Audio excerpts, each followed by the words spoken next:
யாரோட கூட்டணி நாம் வைக்க வேண்டும் என்ற முடிவை எடுத்து விட்டாச்சு. ஆனால் அதை இந்த மாநாட்டில் அறிவிக்க வேண்டுமா என்பதுதான் கேள்வி. அது நான் ஏன் அதை சொல்றேன்றதை நீங்க புரிஞ்சுக்கணும்.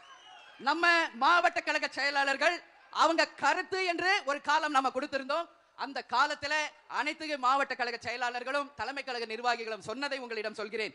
இன்று வரை தமிழகத்தில் எந்த கட்சியும் கூட்டணியை அறிவிக்கவில்லை. இந்த நிமிஷம் வரைக்கும் எந்த கட்சியுமே கூட்டணி அறிவிக்கல. இவங்க தான் எங்க கூட்டணின்னு சொல்லல.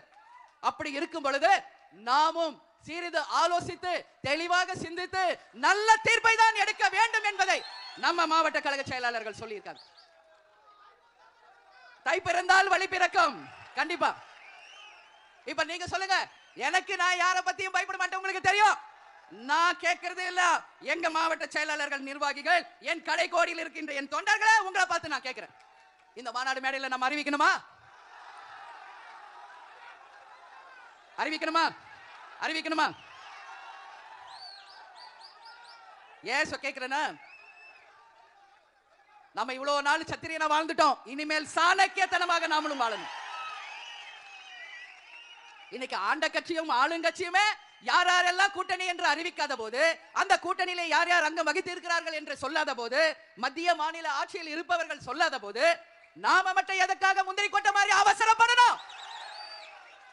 நாமும் நின்று நிதானமா யோசிச்சு அடிப்போம்.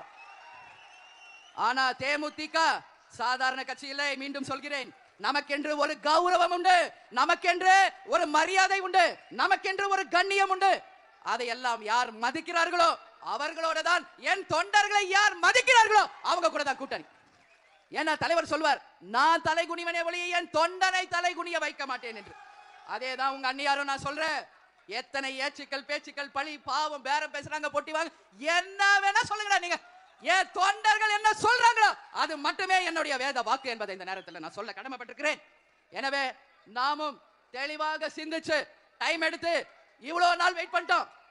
தெளிவா சிந்திச்சு ஒரு மகத்தான கூட்டணியை உங்கள் ஒப்புதலுடன் தான், உங்கள் ஒப்புதலுடன், எங்க மாவட்ட செயலாளர்கள் நிர்வாகிகள் அத்தனை பேர் ஒப்புதலுடன் தான் நாம் அறிவிப்போம். ஆனா நாம் யாருடன் கூட்டணி வைக்கிறோமோ அவங்க தான் ஆட்சி அமைப்பாங்க.